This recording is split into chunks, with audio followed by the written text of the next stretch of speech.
oftentimes we'll look forward to the next stage and we think that that's like our salvation and that's where we're going to find happiness and that's where we want to be. It's like, well, all we have is this right here. And so we just have to be before we can worry about what's going to be in the future.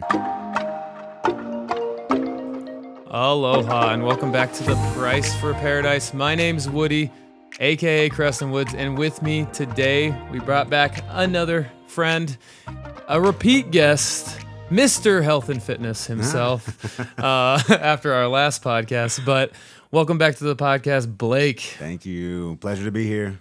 Nostalgia. It was time to do it one more time. Yeah, so the last time I had Blake on here, we talked about his journey through Mr. Health and Fitness. He was about to be on the cover of a magazine.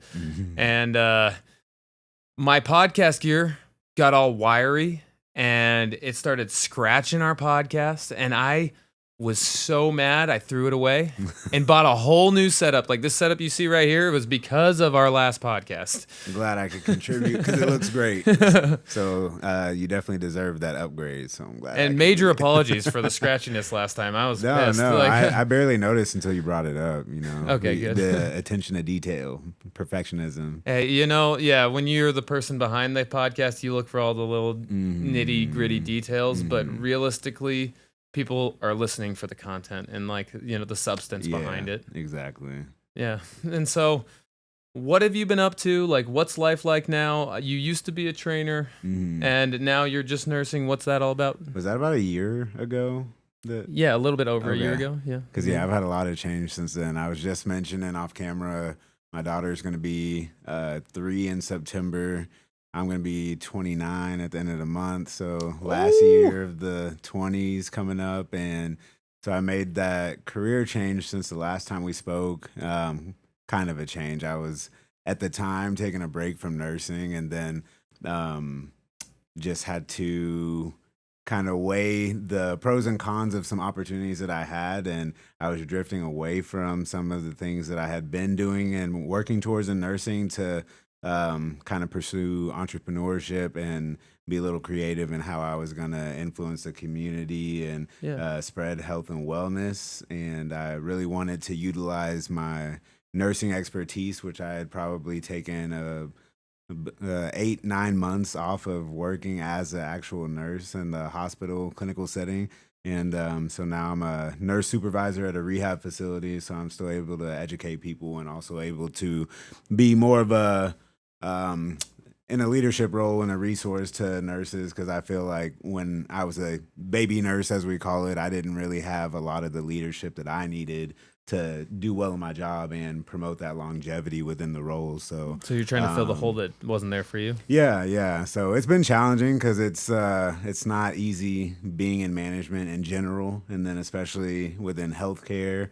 Having to cater to a lot of the business needs in addition to the clinical needs and the employees and the patients. And I'm kind of like Spider-Man in between, like holding the pieces together. And so I'm learning a lot in the role, had to kind of sacrifice a lot of the short-term business goals that I had, but I'm able to develop some business acumen and understand more of the background and the behind the scenes that go into healthcare so that I can really have a more general understanding of what it is that I was trying to get involved in before. I was kind of skipping some steps, I feel, and had a lot of opportunities that were presenting themselves, but didn't really have a lot of the experience and background knowledge that I felt that I need to really be like a significant player in some of those conversations and rooms that I was getting a chance to be in. Yeah, because you were splitting your eggs in multiple baskets, right? You're like, I was trying to train, trying to be a nurse, trying to, now you have a kid, and you just throw all those together, right? Like you have to, manage them or like be able to handle everything on your plate, right? And so that's definitely like something you got to just prioritize the big ones, right? And I'm not a workaholic by any means. So, being a business owner and trying to be a creator and do all those things, it requires you to be a workaholic. And especially if you're going to wear all of those hats, like you've gotten to the point where you can delegate some of these tasks within the production of your podcast and things of that nature. So at the point where I was doing all of those and still kind of like in between a different opportunity, I slowed down a little bit and just figured I can prioritize my family as I kind of develop on some more specific skills. So it's been good. And Blake is like one of like the smartest and best trainers I've seen, and I definitely like obviously he's on the podcast right now, guys. Like I put people on that I respect, Quality. but I do think that you can't just you can have anything you want in this life, any paradise you want, but you can't have every paradise you want, right? Like we all want a lot of things, right? But you can't have everything. But if you pick one and you focus on one, like raising your kids right and having a stable income and all these things, like those things are going to matter more for you. Where I don't have kids and I'm free time is always in the gym anyways. So I stay here all day and I work and do that. But like, if he had my lifestyle, he'd be doing the same thing. You're not wrong. You're not wrong. But blessed nonetheless. Definitely had to switch up a lot of things. I'm working night shift right now, which I would always preach of like how deadly that is. Dude, so it's definitely temporary. It's probably the worst thing for your health ever is to work a night shift job. I will tell you guys all this right now. I worked lifetime overnight and I folded towels and then I'd wake up or I'd go to bed at 6 a.m.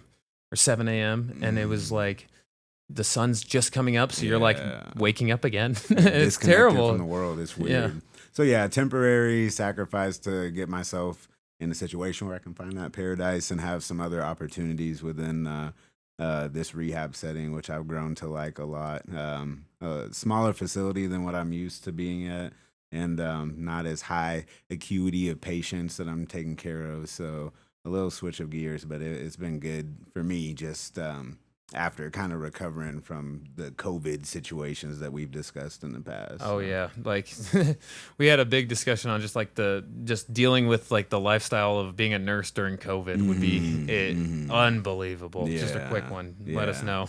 So still trying to get back to the normalcy of healthcare in general, but definitely in a better place than are we a lot farther past that? Like how's that as nursing now? Like what do you think about it depends on what you're asking about, because when it comes to like staffing and things of that nature, there's still nationwide shortages of personnel for various reasons. A lot of people have retired since the pandemic, a lot of opportunities for people to go kind of job hopping to get higher salaries elsewhere. The travel nurses and stuff of that nature got really popularized when you could live 3 months one place and make way more than the person actually other nurse in the same hospital that isn't a travel nurse, right? Yeah. So dollar amount, those contracts aren't nearly what they were, but still provides that flexibility, and it's a higher pay range than like being a full-time employee. So there's a lot of factors when it goes into it.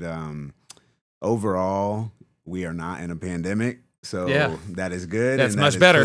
Yeah, but there's always room for improvement, and that's really why I'm involved at this point, to try to be a part of that improvement. Because more of the higher levels, yeah. So how, like, what's your day-to-day like compared to being a nurse, like in the nursing? Yeah, so working in the evenings, I get there at 5:00. My CNAs get in at 5:30, and then my nurses for the night get in at 6. So I get a report on the current patient load that we have, and my facility, we max out at 60 patients. So right now we're operating around 45 to 50.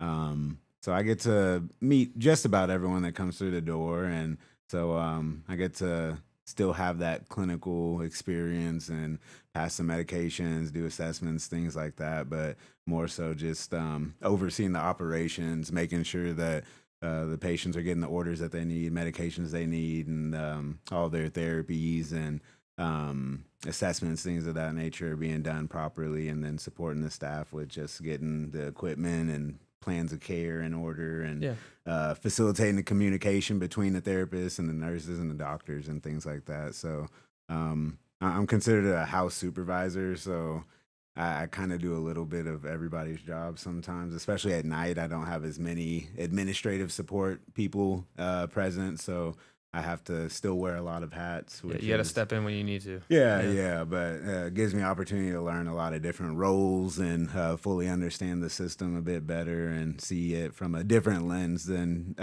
I was able to notice things as the bedside nurse. Yeah. Better or worse? Than being the just best. Different. Isn't it like exciting kind of sometimes, or like, I mean, more I mean, it's just completely different, right? Like the It's roles are very so different, different. So you yeah. have different like needs of skills. Like even the liability piece feels different. Like when you're assigned to take care of 5 people and you're taking care of them directly, you feel very responsible for their well-being overall. And But they're more just numbers now when you're the supervisor. it becomes Not more of like, that. It yeah, becomes not more of that. exactly, but more Yeah, like that, yeah. away from the personal feel. So you, Because I do have to worry about things like metrics and profitability and insurance coverage and all of those details and kind of cater to the success of the business. And you get to see there are requirements to keep the lights on, essentially, right? well, yeah, So, because like you can't help people if there's no hospital, right? Like that, you can't help people if there's no clinic. yeah, There's so no money like, there's has to be no, yeah. made, and that was something that was hard for me to accept, especially when I wasn't in this role and able to Well, that's see like because the you got purpose into it. behind everything. It's not why you Right, got into this right. role, That's right? not Like why I you got got into it to into help it. people, and like you see that side of it, and you're like, healthcare and like the monetary side of it, the Right. business side of it is tough. But it's interesting. My dad always told me he wanted me to study business in college. I told him I wasn't interested, and he tried to tell me about this exact thing that I'm experiencing now is that business is involved with everything, and that's why some people like our country to be ran as a business because at a certain extent it's required because our country has to make money too, and so Mhm. understanding that within healthcare. I see why during the pandemic some people were just mad at everyone involved in the system because we have to play to that to an You're just extent, doing your job though. Right, you're just Yeah. doing your job, and again, our intention going into the profession is to take care of people and educate and help the community and things like that. So it's difficult at times, especially that I'm working with a different demographic than I'm used to. I'm in Scottsdale, and so fill in the blanks, but there's a lot of change coming just recently with these current events and the big beautiful bill and things like that that are going to take away from a lot of the funding within Medicare, and a lot of the compensation that my company gets is through Oh, I those see. avenues. So it'll be interesting.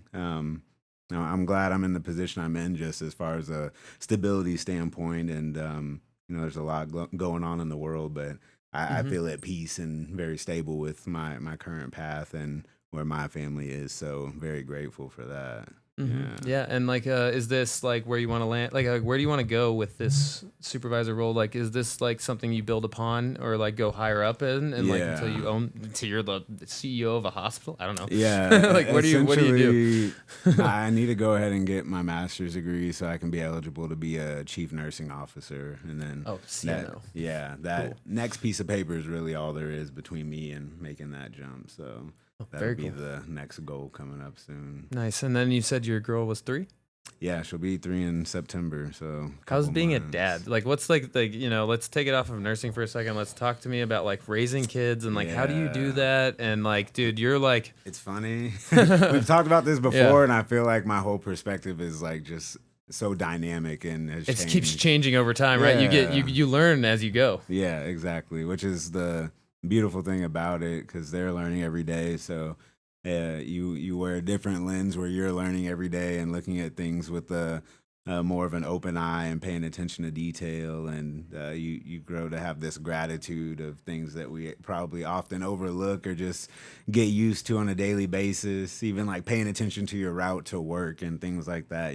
Just pointing out certain cars and appreciating the little things, being able to laugh at things that don't matter, and just being a little more carefree and appreciating moments. I feel like everything that I wanted to push past, like our buddy Jason just had a baby, so Mhm. he's missing out on sleep and having all this level of stress. And it's like once that's gone, you almost wish you had it again. That's why people have kids more than once. And all those stages where they're just fully dependent, and then eventually they start doing more and more things on their own, and they look to you when they want to, but they don't necessarily need your input all the Yeah. time. And I mean, my girl's so independent for a 2-year-old, and a lot of attitude, a lot of personality, but I can just foresee who she's going to be in 10, 20 years from now, which is really cool. But it also you have these moments of like existential crises almost. You're like, wow, the world's just moving so fast, and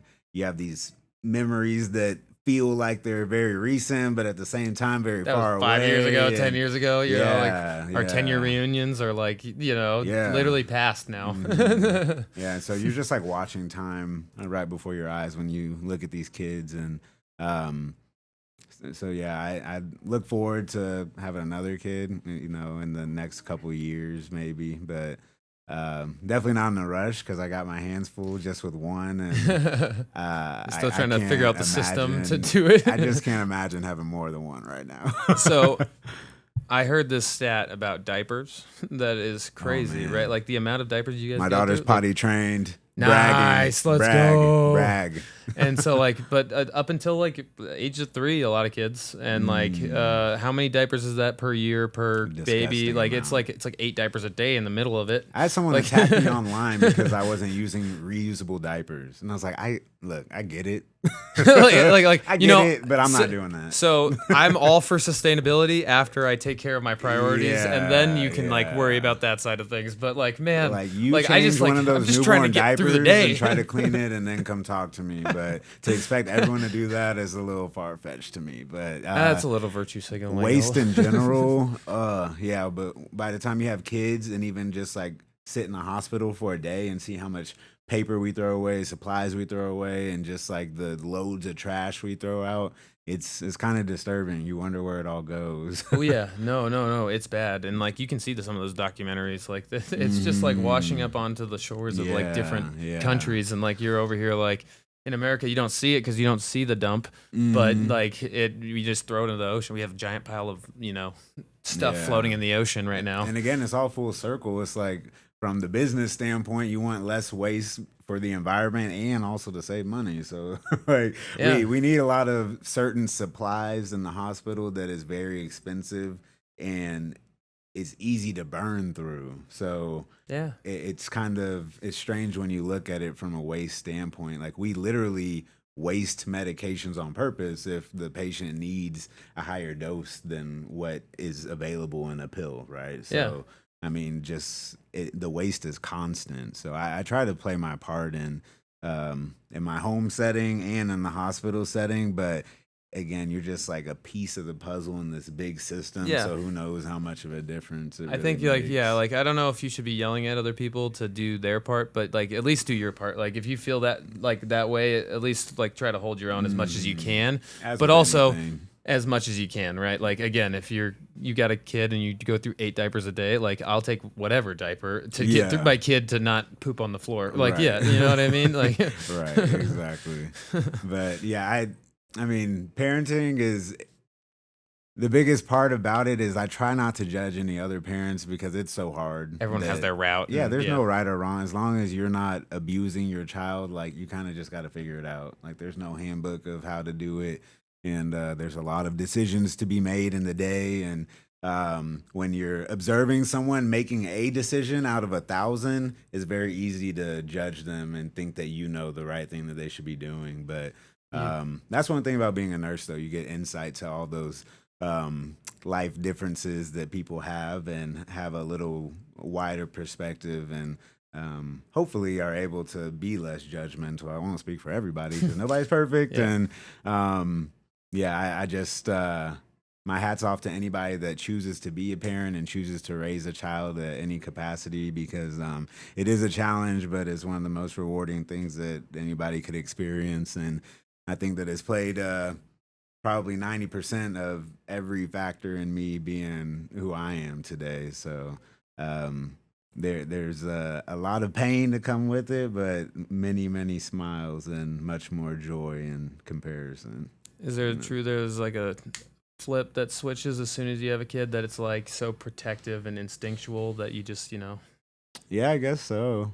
Did you change like mindset wise? I saw it more like from me viewing my wife. I could notice that. I feel like for me at first it was like a fearful thing. You're like, oh, this is coming on quick. Well, yeah, I had like this blind confidence before when it was just like me that I was worrying about. And then it's like when you start taking care of a significant other, you still have this kind of machismo that might be inflated, you Yeah, know. because they And can still take care of themselves and feed yeah, themselves, but yeah. now, But when now there's you a got a real dependent, like an actual dependent. IRS classified dependents, Yeah. then again the liability goes up. Then you have more to lose, and so a lot of those thoughts will creep in, and then that's why for me faith is important, because if you think that it is only your responsibility in protecting this child, then you're going to drive yourself crazy, because eventually you have to put some trust and faith into the world that um, Mother Nature and God Himself are going to protect your children, because we can't be there 24/7 as much as we want So to. true, dude. Yeah. And like, yeah, I was about to ask you, like, how do you raise your kid morally right, and like, how do you do those things or like create those value systems? But Yeah, it sounds yeah, like yeah. it's through faith based. Well, yeah, it's funny you say that, because my wife was recently asking some of those same questions, and I told her it's good to be asking those questions, and sometimes it can be a little awkward or painful searching for the answers, but that transition is necessary, and there's not necessarily a right answer to it, but as long as whatever is going to help you sleep at night and fuel you in your decision making processes, that's really what it comes down to. So, yeah, for me, it's faith, and it's not as structured or definitive as someone might want in like receiving that answer, but just my understanding of a higher power and a creator and having this connection. I was telling my wife, like, we've started our branch of the family tree of humanity, right? So we all started at like some nucleus, and we branch off and start these families, and that's why I feel it's so important to start a family, because it's like if you're gonna have a lasting effect in the world, A legacy. then that's like it. Just like giving your piece of DNA to continue down the path and the maintain the storyline. But yeah, for me, every year I think since the pandemic, where it was just like such a big shock, has been kind of this transformation and just like finding peace. And all of that happened at the right time for me in terms of like becoming a father and just like being at this again transition period into a peaceful state, because I feel like almost there's just this constant storm around me, but I'm like the eye of the storm, that Yeah. peaceful center. You're So supposed to be the stake, like that stable piece for the family, right? I mean, like the chaos is gonna happen, but you need to be the rock. right, right. And it's hard as a man, especially because I think that, you know, we're in a time where a lot of people don't believe in gender roles and things, right? And I think that the man is supposed to be that strong, rock. the rock, and the having the balance between like feeling your emotions and expressing them and having that communication and being honest with yourself. Like that can be difficult, and being honest and having that Honest and strength. emotions don't always go together. I mean, like, well, Yeah. like don't line up together. They always go together, but they don't line up together every time, right? Like sometimes Yeah. it emotionally hurts to be honest to somebody, or Yeah. like it emotionally hurts to get told something that you really didn't want to hear but needed to be heard. And I think like as a man, you can't always express that you're upset. Like, and you can be upset, but it's just like it's not always appropriate to express that. There's a time and place. Yeah, and Like, especially given the context and who else might be affected in that situation. Sometimes you just have to like take that for the group, and so there's a kind of a limit to those things, because again, you have to feel and you have to be honest. And I've gone to therapy, if you haven't no. noticed. It's but like it's funny that you brought that up, like in the sense that you don't need to worry about your emotions. I feel like a lot of No, people like not worry. No, I mean like I guess not play into them, but what I'm saying is like sometimes you got to take it. Mm-hmm. And a lot of times on mental health stuff about all these things, it's like talk about it. Sometimes you just wear it sometimes, and then you have to deal with it later. But at that time and place, you might not need to, react Yeah. and be emotional and go crazy. Mm-hmm. You need to be strong and you be stable for that moment. Mm-hmm. Yeah, and that's just a leadership quality. And then if you want to have a family, you need to be ready to be a leader. And not everybody has that level of preparation beforehand. And especially like the younger you are that you have children, I always question how people do it before they're even old enough to drink, right? It's Like, crazy. you're They're starting 18 early. or 16. Well, that was like something.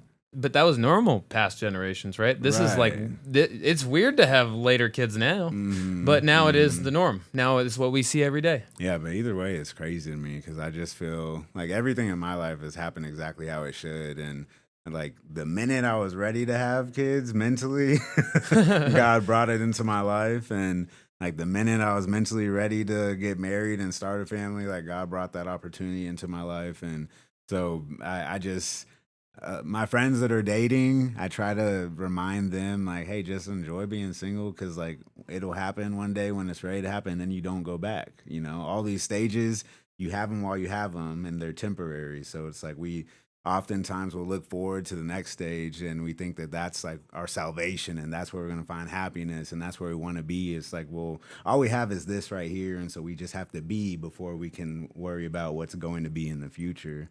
And it's easier said than done. So I try not to act like I know everything, but it's just like I've at this point gone through certain experiences that not everybody else has. So I try to share that in the most respectful way I can. No, I love it, dude. I think it's true. Like I think it's like if you force things, sometimes they don't work. Right? If you like Often. like especially like God's plan, you know, you got to like let it happen to you. Like you're not in control. Like you know, the world out there, like you can only control what you can control, what you do with the response to those things, right? But if you're trying too hard, which is probably one of my biggest flaws, is sometimes I try too hard. I like always wanted to be good at sports, so I'd go practice and I'd try harder and I'd try harder and I'd work out till I was ground into a dust, and then I would be worse on the field, and that would be, you know, and it's just like if you want to be in a relationship so bad, you're on dating sites, you're doing this, you're going crazy, you're it's like, dude, like just let it come to you. Like again, build upon yourself, raise your value, become the man that you want to be, and that person will become right in your life. Yeah. So that goes with anything, right? I mean, you drew the parallel between sports and dating, and then it's like whether it's self-development or team development or just like working towards getting the job that you want, like you have to perfect the role that you're in and earn those opportunities sometimes. And we're in a very instant gratification, quick, We want it fast-paced now. world. Yeah, it's just how we've learned and how we've been trained. We grew up in the era of the iPhone, so it's kind of hard to blame anybody. Well, right? yeah, now I have ChatGPT to just give me every answer on the Right. world. it's So getting like, quicker you and know, quicker. and if, guys, there's a podcast coming out soon. Watch out. Yes, yeah, you need to see that because we've chatted about that before, and like on the brink of a GPT-5 coming in. All of those things are going to change so quick. So then again, my daughter, about to be 3 years old, I have to prepare her for school. And I'm like, I don't even know what school system is going to be. Well, shout out to you appropriate. for putting her in Primrose, which is like the Yes. next door to our gym. And actually, so stoked that you did because that brought you Yep, as yep, a member over here. Yep, And back so I get where to it see you every is. day. But like, what made you decide Primrose? I mean, it's a beautiful school, and it's like, you know, the teachers over there are so nice. And like, I've worked a couple of events like just for marketing for Elevate, and I would go over there for their spring fling, and I would, you know, yeah. teach the kids. But they're so good over there, and like, just why choose there? Yeah, so one, you want a safe environment for your kid. Two, you want quality education opportunities, and that comes with investment. And when it came down to it, the other options that were slightly cheaper were not even close in the quality of curriculum that is structured within the facility, the aesthetic of the facility itself, not making the kids feel like they're in a prison, and just again, like the staff you mentioned are very nice and engaging. And when you walk into a place like that, you can kind of feel the aura and see how the other kids are interacting. And so a lot of those kids over there are really on Mila's level intellectually, you can see, and just like emotionally, and just trying to have a good environment for her to grow and develop that's going to be outside of our home, because again, you have to find that trust in the world, right? And that's difficult for me. So the older she gets, it gets harder and harder because I don't have The more much you have to faith give in her to the world. well, And, yeah, like, the public school system itself, and just like that was my next question. yeah. What do you do? Do I you don't put them in know. public school? Do you put them in private school? There's now Well, now there's so many homeschooling. There's options so many too. options. Charter schools. Yep, it's a double-edged Weird sword. schools names. I don't know what they're called anymore. There's Like, one I've seen recently, Brave Hearts or something like that. They're popping up everywhere, and I don't know what I'm gonna do or what I want to do. I got 2 years to figure it out. Homeschool. well, It's just, again, she's gonna have a different experience than I did, regardless. And Regardless. some of the things that I experienced as a kid and going through school and sports and that were so different than what my parents had to experience. Now I'm seeing like, Yeah. oh, it's just the same cycle again of like all these changes and trying to make decisions that you know much about. Yeah. So probably, long story short, one of these charter schools nearby are most likely going to be an option for us. I've always been against homeschool historically. It's been like the past 5 years where I've been very open to it, but I would still like to find an in-person setting for her to get that experience if I can. So. Yeah, I like it. No, I mean, there's a socialization part to like going to a school and interacting with all these other kids that you Right. need, but also like too much of that, and like in a public school system sometimes could get crazy where like you don't know what your kid's learning from who and whatnot. They can get corrupt real But quick. at the same time, it's also good to have that background too, because I feel like going to a public school does help. Also, you interact with the real world better, and then you meet a kid that only went to private school and they have a hard time with just everyone other than the other private school kids. So there's like, There's no right or wrong. There's like no I right or said. wrong. It's like, Who knows? Again, as a parent, you just got to make it happen and trust yourself in your decision. Make sure it's an informed decision, and be ready to pivot if you need to. But it'll work out. She's a smart girl. She can learn where she's given the opportunity. Really, again, safety is going to be a priority for me, and being able to trust the facility that she's at that has like a good reputation at least. I would be scared to be the guy to try to date your daughter in 16. Oh, don't talk about that. Too soon. I know. I'm gonna get you Oh start my thinking about it gosh. now. Yeah, I'm going to my my wife's friend's place this evening. They have a little boy in her class, and I'm like, oh my gosh. Oh, it's this starting. is like, yeah. We won't even go into that. Yeah, all the things I get to look forward to. I take care of elderly people all the time, and they tell me about their kids and their grandkids, and then I just always say, oh, that's what I have to look forward to, whether it's sarcastic or not. Like if it's something exciting or something terrifying, I'm like, oh, that's what I have to look forward to. You just saw those stages of life coming right up. I do train a lot of people that have kids, and I do see a lot of different kids and different temperances of kids, and I do think that the kids that respect their parents eventually are much more respectful to other adults and other things, and I'm sure your kid is going to be just that. So. Yeah. Good kids are not good at home. Yeah, they're not. Yeah. They're good everywhere else, and they act up at home and test things out, and then they behave for all the other adults. So. Hey, as long as you look good in front of all the other adults, right? Yeah. The terrible twos are real, but she's figuring the world out, and it's cool to watch. It's definitely cool to watch. So, what do you think about sports? Like, have you put her in any? Are you gonna she does put her in gymnastics. stuff? Okay, awesome. Yeah, So, like, that's always like the first sport I think girls or guys should go into. Like, I think gymnastics builds like that full spectrum. Health. She did swimming. We just got the basics down. As long as you can swim. Yeah, but definitely body control. She has a little balance beam at the house that she likes to practice on, and she'll be getting into soccer in a couple months through the school too. So. And then, like, do you talk about the sports with her if she likes it? Like, is it like, does she like the sports stuff, or do you like kind of have to force her to go through them? Like sometimes. No, you know? definitely not forcing anything at this point. She likes swimming. She likes gymnastics a lot. She was watching YouTube videos of doing yoga the other day. She likes stretching and using her body. She likes soccer for sure. We have a little goal in the backyard, and so she has interest in all those things. She actually likes to watch sports with me. Like she'll ask about the basketball game. I keep telling her like basketball season's over. We gotta wait. Yeah. Now we have summer league though, so she'll be excited for that. But she's very aware of sports. I don't know if she understands like the competition aspect yet, but she likes being active. She likes all the moving pieces and all the stuff loves going being on. outside, and so it's tough in the summertime when it's 115. But overall, I'm very appreciative that that's kind of the path she's going down. She's slowly finding interest in like digital and electronics, and I've tried very hard to delay that as much as I can, but it's just going to be a part of her reality again. There's only so much you can do. You have to kind of integrate them a little bit though, Exactly, right? Because like they're growing up in the AI world, so it's like almost like it can't be foreign to you her. want to be good at it, Right. like too, but you also don't want it to take over so much stimulation that it distracts them, right? Because like it's she a lot. dude, she's 2 years old and she can control the Alexa. Like she'll say, Alexa, play Beyonce, and it'll listen to her. Oh man, Yeah. they're starting to get so much access to so much and stuff. I'm like, okay, here we are. It's like smart house, but Yeah.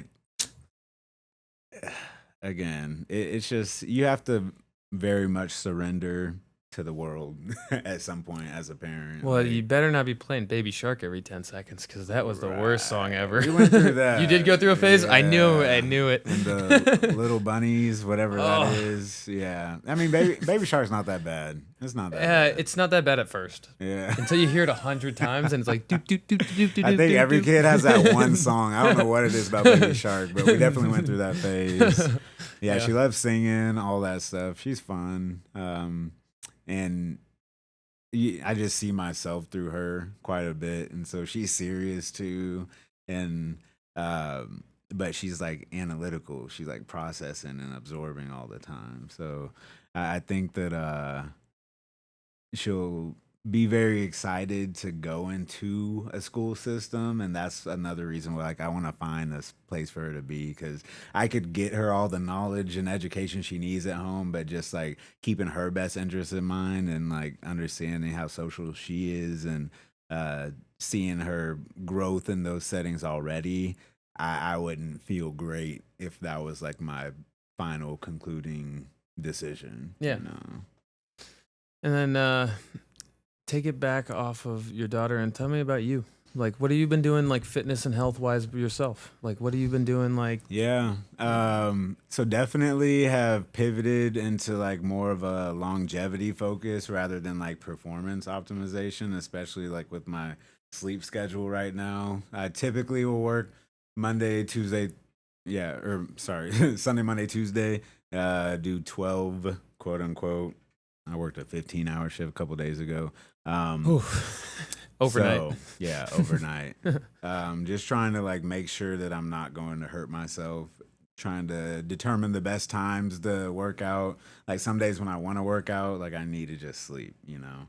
And that's been a learning process and prioritizing sleep because I very much am fueled by the sun and the sunlight. So it's hard for me to like wind down and actually put myself in the bed when I need to. So, do you think there's a psychological battle that you have, like with yourself, knowing that you're doing stuff that's kind of unhealthy because it's your job? Yeah, and so it stresses you out more because you know it's bad. The good thing is like all it is the sleep, and I work around people that it's like their sleep is bad and they eat junk all throughout the night and they don't exercise, and then so it's like.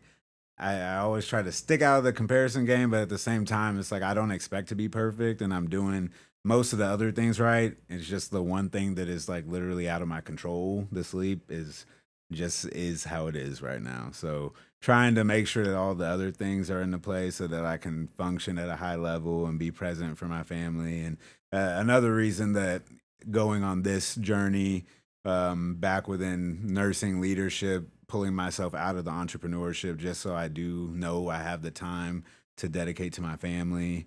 And so have been working out with my wife more, which is good. You know, I was working out more before, but wasn't working out as much with her.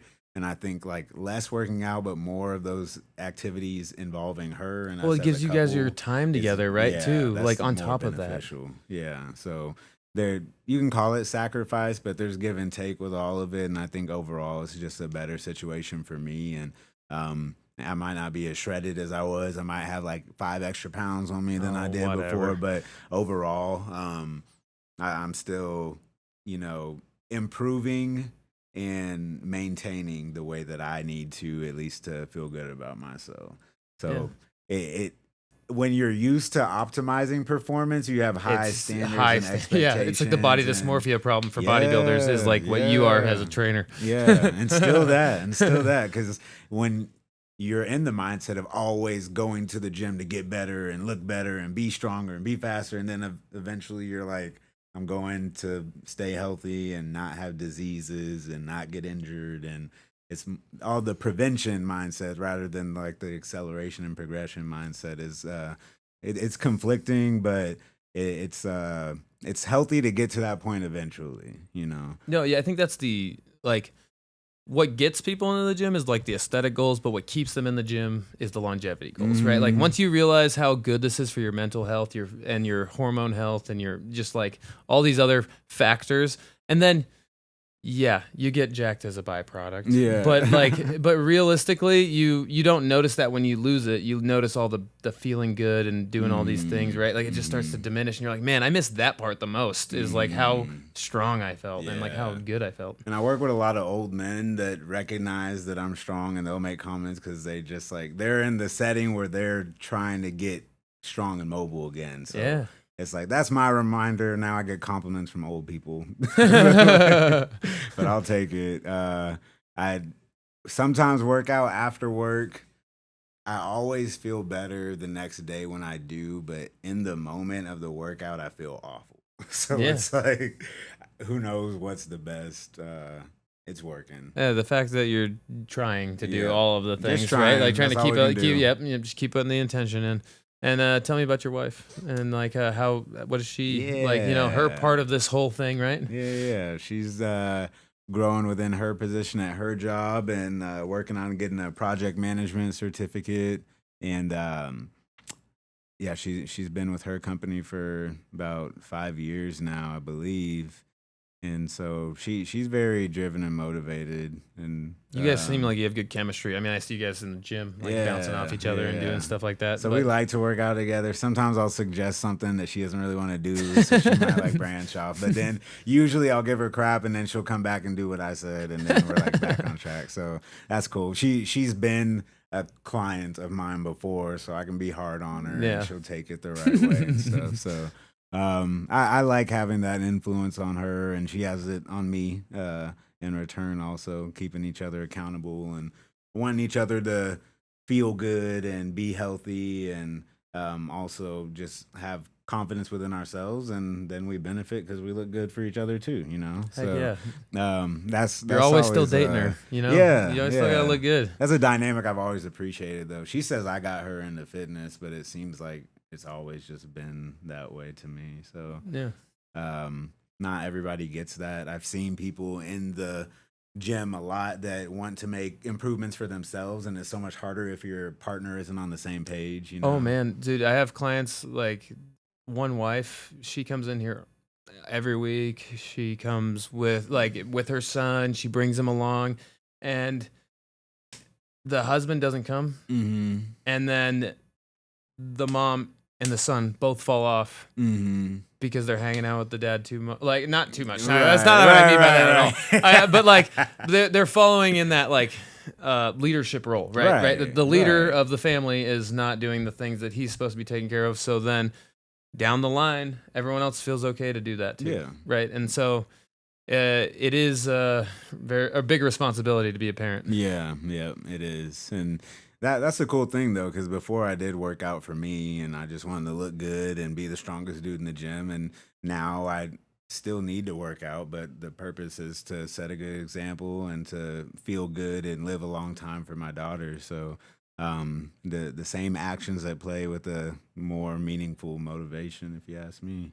100%. The meaningful motivation take you a lot longer once you step off stage on that bodybuilding show, and then it all that attention starts to go away. And then you realize, like, you know, who was there for the aesthetics and who was there for the, you know, that's exactly what it is. Because I've been off social media for like a year now, and so just like going from that being persona, a persona, and being in some level of spotlight and having some level of attention around your fitness and They literally things, wanted to put you on a know? magazine cover last Right. time. Like, Right. You know? So Like, big pivot, big pivot. I've been kind of ghost on the socials, and I haven't done a podcast episode. And in how's a your mental year, health? And a lot better. A lot better. Yeah. Yeah. Yeah.